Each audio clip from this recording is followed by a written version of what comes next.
I've got just super quick. It's deployed so people can look at it themselves, but just content validator did implemented most of Jared's design, just burned out on writing too much CSS. So then I just merged it because the page was hidden, and I'll come back and try to polish the last little bit. But just so these, but now individual pieces of content have these replace remove buttons that, should have a little space in between them. So you can replace within just an individual piece of content or toggle, no, I actually want to replace everything in all content. Better thing. Again, no margin because I just couldn't do it.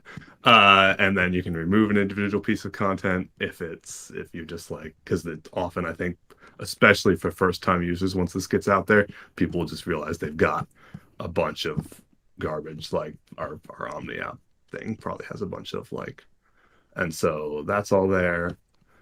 And so yeah, I think once I get around to doing those last little bits of polish. Oh, and the most interesting thing probably is that we use the remix deferred thing, so the page loads like that, and then the body comes with waits. And again, Jared has a better loader there that I'll figure out how to implement, but that's the core of it. So it's there. You can get to it by replacing slash ID with slash content validator if anyone wants to play. Uh, Once it's a little more polished look wise, probably put a real button to it so people can get there. This is so huge too. Just as highlight, I feel like as we're going down the embed route too, the dev workflow makes a big difference because you're putting the dashboard into someone's product, and we've been getting a lot more questions around this. So this is like a great starting place too, dude. It was amazing how fast you pulled that together. Could do you mind dropping the URL, the way to get to it in Omni's or product, so we can look at it? And so I guess it's live on like everywhere if you have the hidden URL. Then sick.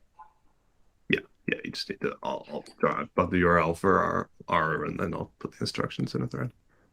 Thanks, Steven. That's awesome. Um, since we really don't have content permissions, I assume there's no permissioning being done there yet. Yeah, well, it's the same.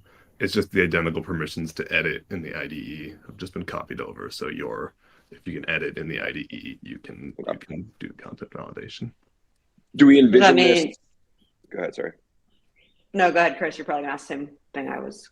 I'm just kind of wondering, like, once we do have content permissions, do we envision this as something that, non global admins can use for just their content, or is it really just like an administration only, like you really are only accessing this page if you have access to all content? Well, You I mean, know, I think we could.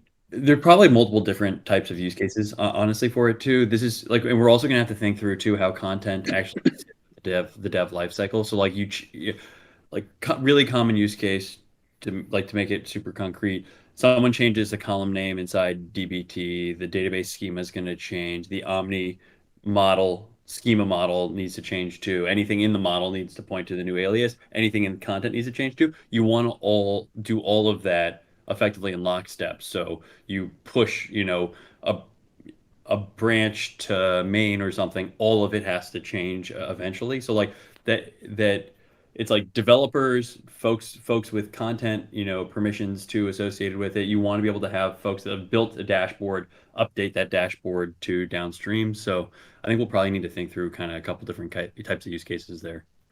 And the thing for sure, like I think another possible option, right? This is per model right now.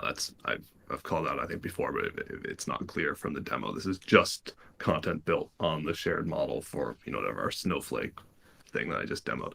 Um, the It may just be that once we do content permissions, you can't stop people who can edit the model from editing your content because they can break your content, right? They can go in and edit the model out from under you, so your content's broken. So if they can do that, like there's not you're not protecting your content from them. So one option would be to say anyone who can edit the model can edit any content built on that model always, and then this content validator just kind of continues to work as is. Yeah.